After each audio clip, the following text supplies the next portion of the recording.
certain Marquis de Lafayette! Vive la France!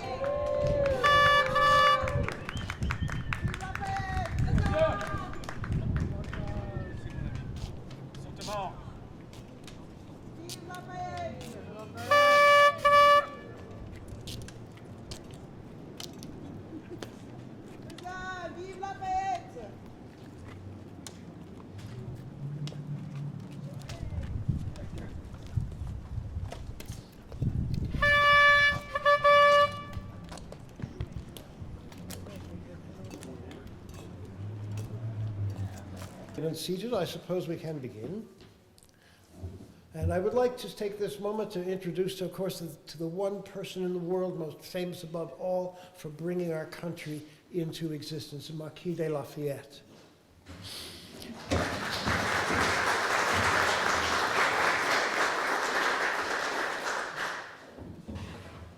Now, as by the request of the Printers of Philadelphia, sir, they have asked the good James N. Barker, Esquire, to create an appropriate greeting for you, sir. So, if we are all settled. Dare mortal strain mingle with notes that from the choir above attune to the harmonious spheres the greatly good man ever hears, supporting him in danger, want, and pain, inspiring noble deeds, and breathing heavenly love. Such Fayette as o'er the wave bade thee haste our land to save, though regal mandates barred thy way, and weeping beauty wooed thee stay. Such as burst o'er you when in riper age, 'gainst tyrant king or tyrant multitude, alike in fearless purity you stood, ready the patriot, with war with despot power to wage, or shield the crownless king from the fell murderer's rage. Such as through dreary Olmut softly stealing, shed on thy dungeon bed peace and repose, celestial visions to thy soul revealing, and calming even thy saint-like partner's woes. Thy praises sung by a nation's voice, a rescued country hymns thy name, a world that thou hast made rejoices in thy fame. Hark, o'er the mountain, land, and lake, to the peal that rolls on high, 'tis a grateful people's lips awake, those sounds that rend the sky. Oh, welcome, they cry, to the land of the free, to the scene of thy youthful glory, where the deeds of the champion of liberty shall live in deathless story. And around where'er thou turnst thine eyes, shall the smiles of freedom greet thee, and where'er thou moves beneath our skies, shall the thanks of millions meet thee. Beauty for thee the crown shall weave, young innocents caress thee, the pious their prayer for thee shall breathe, and each aged sire shall bless thee. Thy course through the land shall a triumph be, such a conqueror ne'er attended, for the glories that shall be showered on thee, with no tear of grief shall be blended. In the halls where our sages sealed their vow, their spirit shall hover o'er thee, with their freeborn sons who could never bow to kings, shall bend before thee. Thou shalt tread the fields where our warriors trod when the din of battle tried thee, and fresher shall bloom the sacred sod over the heroes who stood beside thee. Again thou shalt stand at the fatal ford where thou pouredst the red libation, and invoke with thy blood and thy lifted sword the guardian gods of a nation. Again shall thou be where the fight was won, where the foe's death blow was given, while the shade of our sainted Washington shall smile on thee from heaven. Then welcome, Fayette, to the land of the free, to the scene of thy youthful glory, where the deeds of the champion of liberty shall live in deathless story. Such are the strains that o'er our vast expansive plains, o'er inland sea and mighty flood, through the scarce man-trodden wood, mingling with the gush of fountains, echoed from the rocks, the mountains, such the sounds that load the gale, from city, hamlet, height, or vale, the choral song of love and liberty, 10 million freemen raise, godlike Fayette, to thee.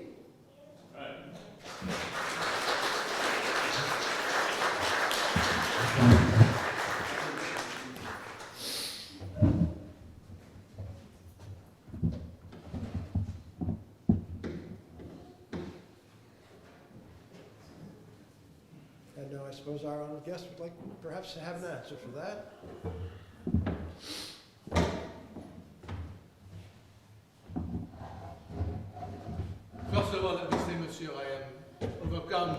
emotions and gratification at your inspiring reading, and I am much embarrassed by all of the energy and the words you have spoken. But I thank you nonetheless for such a dramatic reading that I shall remember for many, many months to come. Thank you, sir.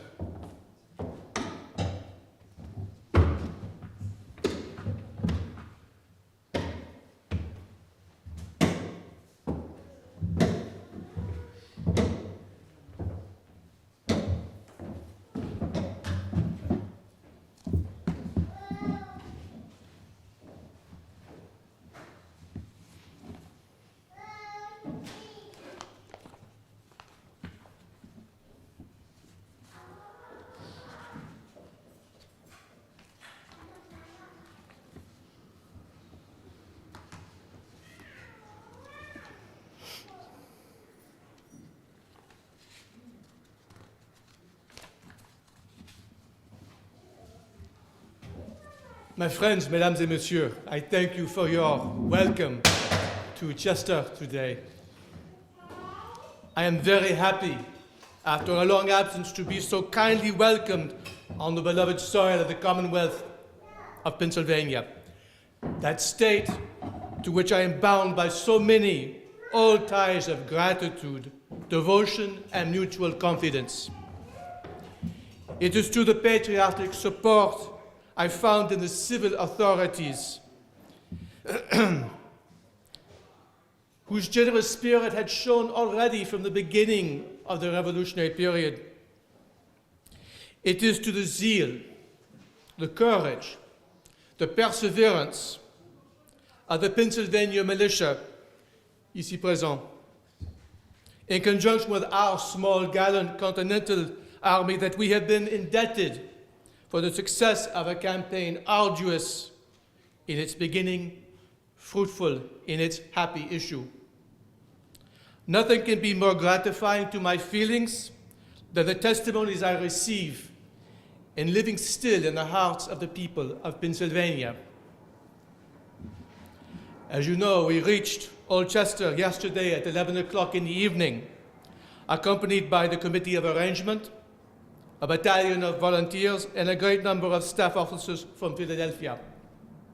We found on landing a number of lads ready with lighted candles to conduct us into the town, which we entered by the light of illumination on all the houses, much as you did just now.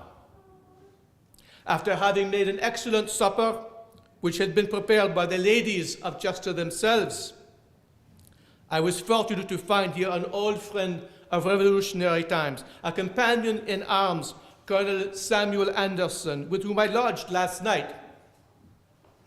The other members of my party, including the governor of Pennsylvania, must have taxed the taverns of this fishing hamlet to provide sleeping accommodations for so large a number.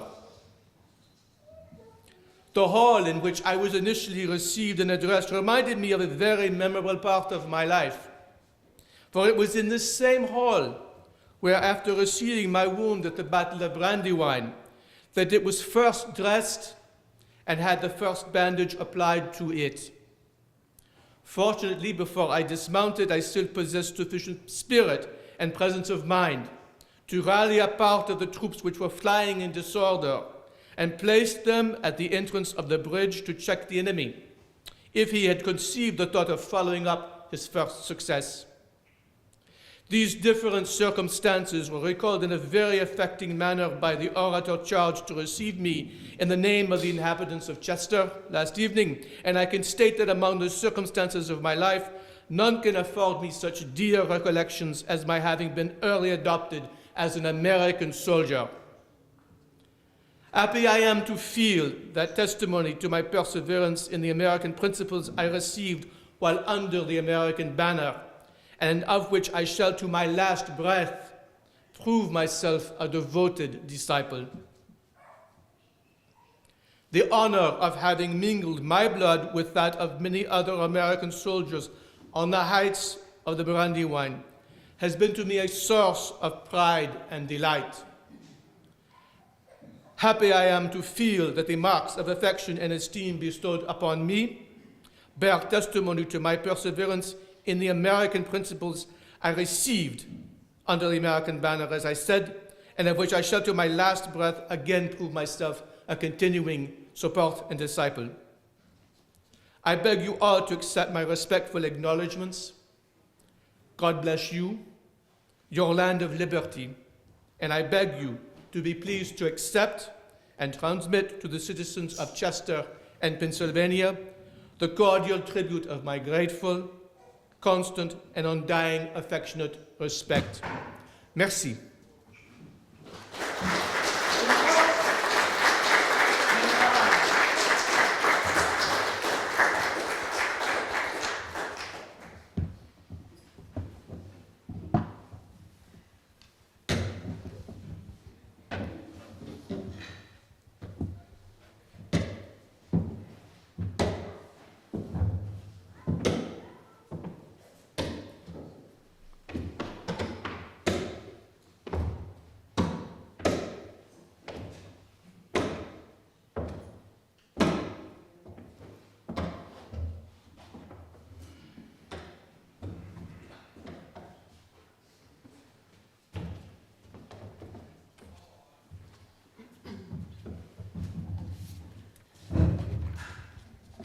Good afternoon. Thank you all for being here today. Unfortunately, County Council wasn't able to be here at this time, so I am sort of standing in on their behalf. I am the Director of Planning for Delaware County. I'm very excited to see everyone here, and thank you to General Lafayette and General Washington, I know he's around still, for being here today. So on behalf of County Council, I am going to read the resolution that has been prepared and approved by and signed by all of Council.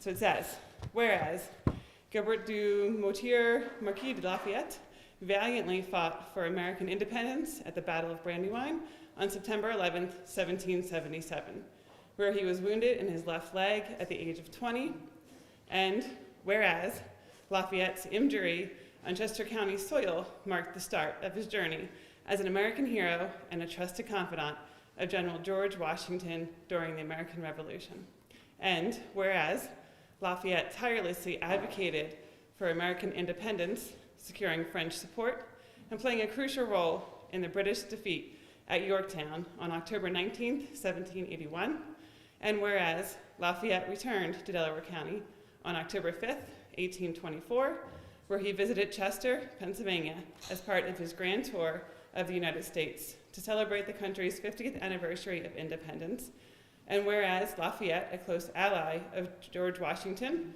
was warmly welcomed by enthusiastic crowds in Chester, and whereas Lafayette's lifelong commitment to human rights and abolition is reflected in his words, "The fortune of America is closely bound up with the fortune of humanity.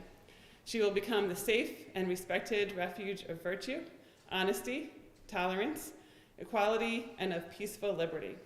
Now, therefore, be it resolved that the County Council of the County of Delaware, Commonwealth of Pennsylvania, hereby commemorates the anniversary of the grand farewell tour of the Marquis de Lafayette and his historic visit to Chester, Pennsylvania." And that's signed by all council. And lastly, I do want to just give a quick thank you to the City of Chester, to Mayor Stefan Roots for being here today as well, and for all of you for being here as well. So thank you very much, and enjoy the courthouse. Well, thank you all for coming up today to Chester and to honor Lafayette. He certainly deserves all the honor and all the accolades that we can give him. And I've been asked to just give a couple of minutes talk on the background and why we are here today. First of all, I think it's always great to be in a place that's so historic, like this courthouse that predates the American Revolution and was here when Lafayette was wounded and treated just across the street after the Battle of the Brandywine, and also when he arrived 200 years ago.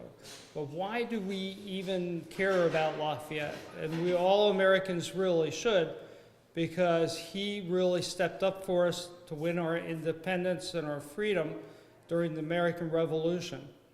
And I know very few 19-year-olds today who would leave their home country, in this case, France, being one of the richest people in the whole nation at the age of 19, leave behind his family, disobey the king to come to a foreign country where he didn't really speak much of the language and fight for freedom, and really a concept that he didn't know much about, because in his home country the king told him what to do, and here we wanted to be self-governed. It took a very, very special person to do this, and indeed that was Lafayette. I became involved with the American Friends of Lafayette and also the Bicentennial Committee when I started to do my book on Lafayette at Brandywine, where he was wounded on September the 11th, 1777. That morning, he was pretty much an unknown in the Army. He had only been with Washington a few weeks before Brandywine. He did not have command of troops, even though he wanted to have. And when the darkest hour at Brandywine, when it looked like General Howe and General Knyphausen were going to destroy the American army, Lafayette asked permission to go to where the fighting was the fiercest, up on Birmingham Hill, to help what he could do what he could. He was given that permission, and the general and some of his young officers from France that joined him on this trek went to Brandywine, went up, found General Conway's troops, got down in front. Remember, he's a general. He didn't have to get off of his horse. He could have directed people what to do. But he got down, he tried to rally the troops, and during the rallying taking place, he was shot through the left leg. The moment that he spilled his blood, everybody knew that he was serious about helping us win our cause. Because up to that point, you had European officers that didn't really do as much as they said they would. They wanted money. Lafayette was a total volunteer. And the moment he was wounded was the moment he started his ascent to American hero that he is today. After Brandywine, he came to Chester that evening here, where he was treated, eventually made to Philadelphia, Bristol, and on up to Bethlehem, where he was treated. And when he came back, he fought side by side to Washington. They became known almost like a father and son tandem, and indeed they had a very close relationship. Lafayette went on to support us. He lobbied the King of France to give us more support. They did supply necessary troops. They supplied necessary naval assistance. And of course, at Yorktown in October of 1781, Lafayette was instrumental in cornering General Cornwallis' defeat during the last major battle of the American Revolution. He did so much for us that President Monroe invited him back, and for 13 months, the American people, just about every day, parades, dinners, they honored General Lafayette because they remembered what he did, and he did so much to help us win our freedom. He deserves those 13 months of tribute then, and he deserves our thanks today, and we need to honor and remember General Lafayette. So I thank you all for coming today. The American Friends of Lafayette, thank you for taking part in this bicentennial, and just remember and spread the word about our General Lafayette. Very good. Thank you.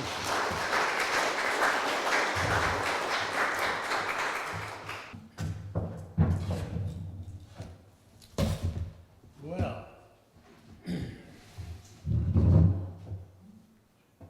the Battle of the Brandywine led to a defeat by our American forces, and they exited the battlefield very slow and methodical. It wasn't a rout or anything like that. And they all were directed to Chester. Now, what I'm going to do is read the letter that General Washington wrote to the President of the Congress. His name was John Hancock.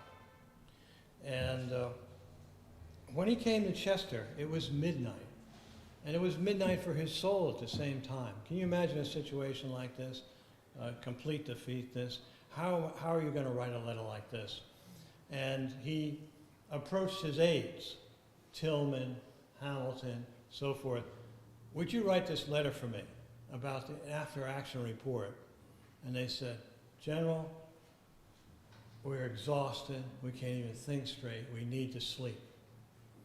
So he felt he would have to write it personally himself, and that's what he did. So as you read this, keep that in mind that this is General Washington has just been put in a bad situation and is personally writing this after being exhausted and coming here at midnight in September 11, 1777.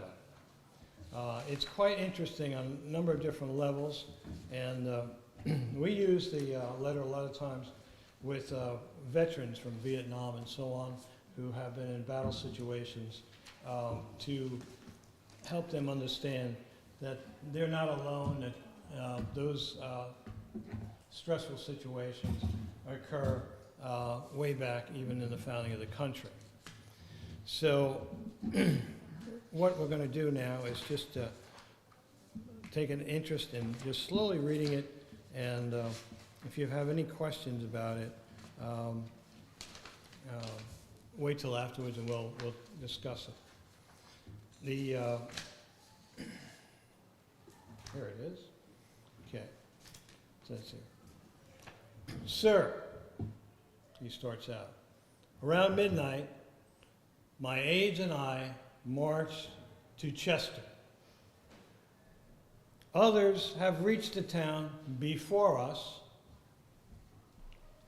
and much of the command has been spread out all over Chester County, and some all the ways back to the battlefield. I was exhausted and looked forward to a few hours of sleep. But I closed my eyes and I picked up the pen and felt it was my duty to write to you.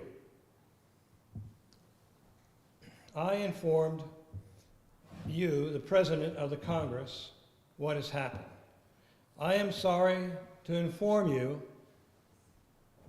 that this day's engagement, we were obliged to give the enemy to be masters of the field. Now Washington explains what happened in a little bit more detail. He says, intelligence, which is personally his responsibility, he says, unfortunately, the intelligence that was given to me was lacking adequacy. It was, and I felt uncertain, and I've got contradictory intelligence. Some great pains were made to make the best intelligence. The result was the troops that first engaged were obligated to retire before they could be reinforced. What he means is that at Birmingham, there's two armies that accidentally bump into each other, never meaning to confront each other, but all of a sudden in a tremendous battle. At the same time, the enemy on the other side of Chad's Ford also crossed and attacked. And that was on cue that Kniphausen, once he heard the cannons roaring on the other flank, that he would attack at the same time. And General Wayne's division retired, which means that they retreated. in a nice way of saying it, because of this. And they were caught in a pincer movement. The militia under General Armstrong, which was 2 miles below Chadds Ford, never had an opportunity to fight, and they left the field. Then he starts to talk about some of the disadvantages.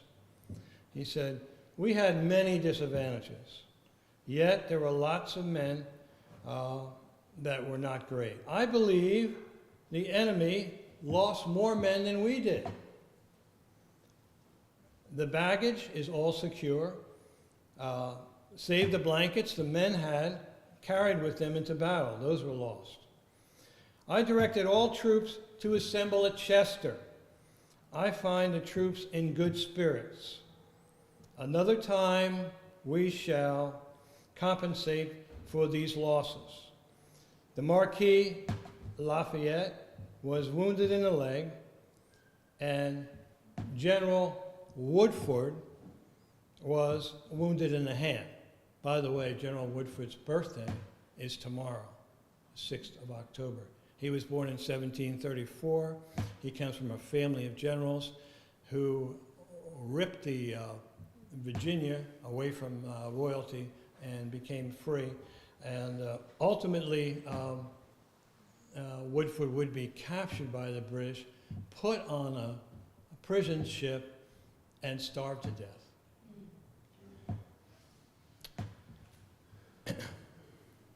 We don't have the number of officers who are wounded or slain, but we feel that it is not great numbers.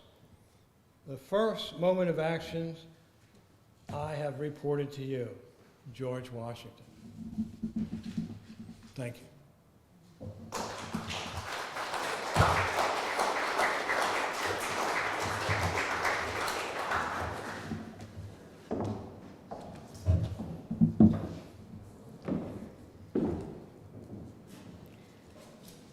Hello, everyone.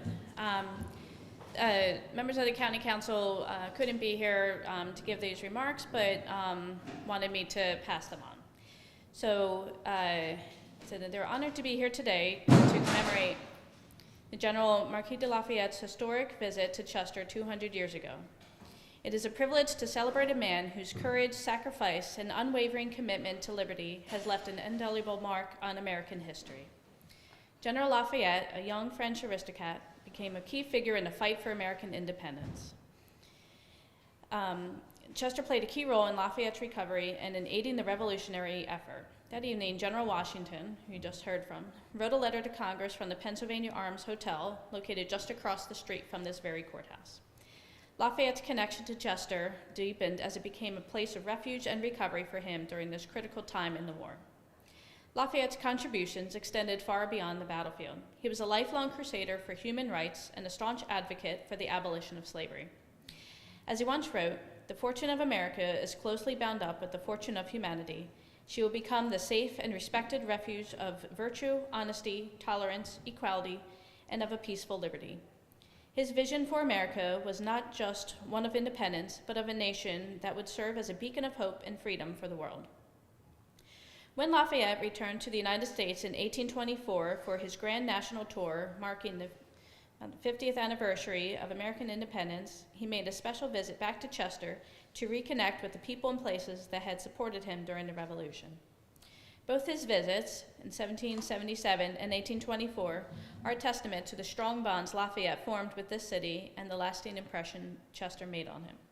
Chester's hospitality and historical significance in Lafayette's life are well worth remembering and celebrating today.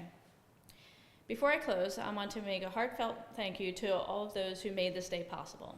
We have the Planning Department from Delaware County, Director Gina Burrett, Kate Clifford, as well as Beverly Barnes, Rose Cohen, Peter Williamson, and Rebecca Ross. The Delaware County Parks and Recreation Department, Ann Stauffer and her great team. In the Public Works, Danielle Floyd and Robert Bernstein. And they're working hard on the restoration of the courthouse as well. And the facilities team, including Ed Orner and Scott McNeil. We also have other Delaware County staff people here, including Mike Kapp and Sarah Arnold. And a special thanks to the participating organization, to the American Friends of Lafayette, the Delaware County Historical Society, Chester Historical Preservation Committee, and the Friends of the 1724 Chester Courthouse. And thank you to Andrea Silver, Director of America 250 PA Delco, the organization working to inspire participation in the 250th National Celebration here in Chester and throughout Delaware County. Andrea helped make this day happen, is even here today pitching in and recording the festivities. And thank you, Andrea. I also want to recognize Mayor Stefan Roots, along with Lisa Gaffney and Amanda Johnson from Chester Economic Development Authority, and Andrew Heyman from Public Works. Finally, thank you to the Pennsylvania State Historic and Museum Commission and the National Park Service for their ongoing support of restoring this building.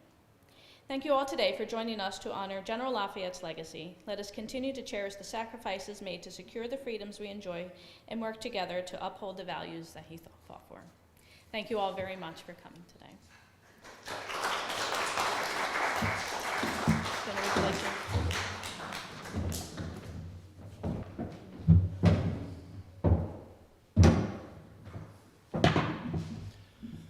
First, I should like to acknowledge the inspiring words spoken by Monsieur and those written and re-spoken today by the miraculous appearance of my adopted father, George Washington.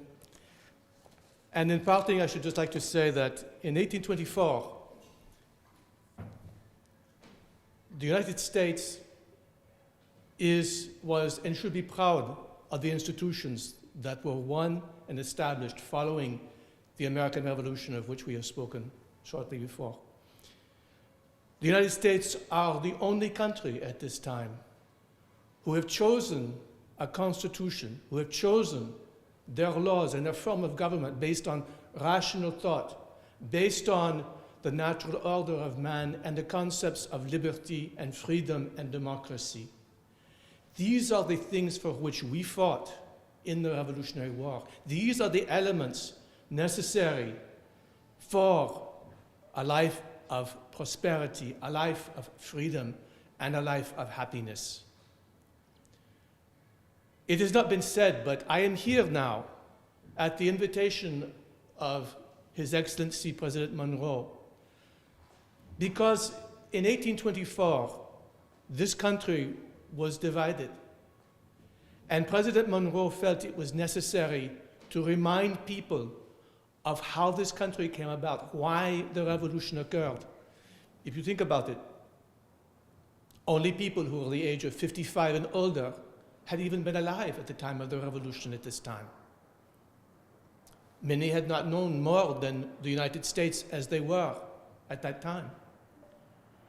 And yet, the body politic of the country was being divided by factions on both sides that threatened to ruin and to spoil and to destroy what had been known since 1817 as the era of good feelings in this country, when people of both political sides of Congress came together and reasoned and legislated and made laws for this country in a bipartisan fashion. That is what James Monroe thought was necessary to restore. That was what James Monroe wanted me to do in coming here, to just remind people of the core values of what this country was built upon, why the revolution was fought, and why we were successful in winning it. In France now, we have another king. I am here because I lost my seat in Parliament in 1823. I, as you can imagine, was elected as a liberal to the French Parliament. And the steps the government is taking now under both the successive reigns of His late Majesty Louis XVIII, who died only last month, and now his brother, Charles X, both of whom I knew as young men. We are all the same age. We were in riding and training together at Versailles at the court, are seeking to restore the monarchy in France that existed before the Revolution.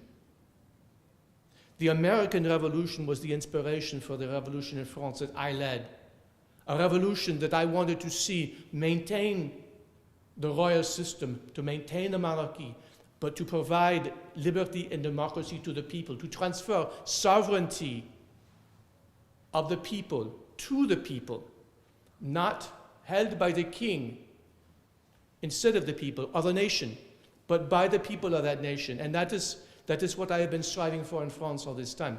I fear, alas, I shall not see this happen during my lifetime. We shall see.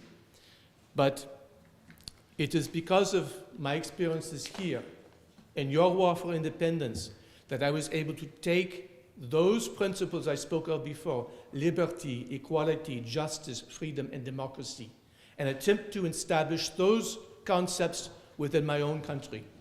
It is a struggle I continue to this day.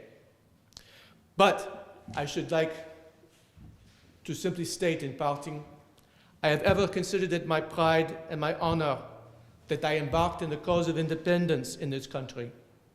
And I rejoiced when I found myself again on the American shores. You, kind madam, the people of Chester, and all who are assembled in this solemn place were pleased to accept my affectionate thanks for this expression of your attachment and all the marks of kindness and respect I have received here. Please receive my best wishes for your individual prosperity and happiness. And now, we must once again continue our journey. Merci.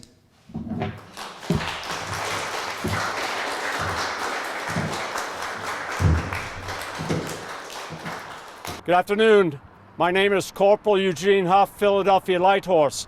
The importance of this gathering today at the John Morton Monument at the Old Swedes Burial Ground in Chester highlights an important piece. In 1775, the Pennsylvania Assembly met in Philadelphia, and to make a decision, a vote for General Washington, or to make Mr. Washington become General of the Continental Army. In order to do that, that was successful. And understanding that Marquis de Lafayette had not even officially come into the role of the American Revolution, but standing here behind me now, he is also understandably a part of that history and the importance of today. The vote was successful, and in 1775, the Philadelphia Light Horse, 250 years old, this November, escorted General Washington from Philadelphia to Cambridge, Massachusetts. Why is that important? Because it was essential in the mission for leadership and essential aligned for the role of Marquis de Lafayette stepping forward to help us, like de Grasse, von Steuben, Pulaski. Today we stand in front of this monument to recognize history, the return of the anniversary of Marquis de Lafayette here today, the John Morton Monument, Delaware County, the history, and moving forward. This walk will be conducted over the next 4 weeks through 3 to 4 states, meeting with communities and sharing stories. We are thankful again for Marquis de Lafayette and General Washington today, and the Philadelphia Light Horse Standard behind us. We are grateful. Thank you. Good afternoon at the John Morton Monument in Chester. We're privileged for the various committee people today, and most importantly, Mayor Desmond Roots, who heads this wonderful city, and his wife, and I've asked him to give a shout out to not only the citizens of Chester, but the people across our country and around the world.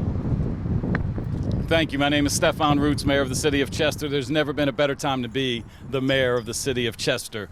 Who else could be the Mayor at the 200th year of Lafayette coming to our town? Me! It's amazing. He looks so good at 255 years old. It's amazing how you preserved yourself. It's amazing how the city has preserved some of the buildings and some of the items that were here when you first arrived and when you came back for your farewell. Thank you for coming back. I can tell you that Lafayette's name has been big recently in theater in New York with Hamilton. I saw the play. You look good in Hamilton. A little different, but you still look good. And he's a hip hop guy. I was looking for some rapping and dancing today. But even that has reminded America how important it is for a city of Chester who doesn't always appreciate the history that has founded this town, that has come through this town. This is a reminder that not only is contemporary history important, but so is the founding of this country, of this city. It all goes back. History is so important.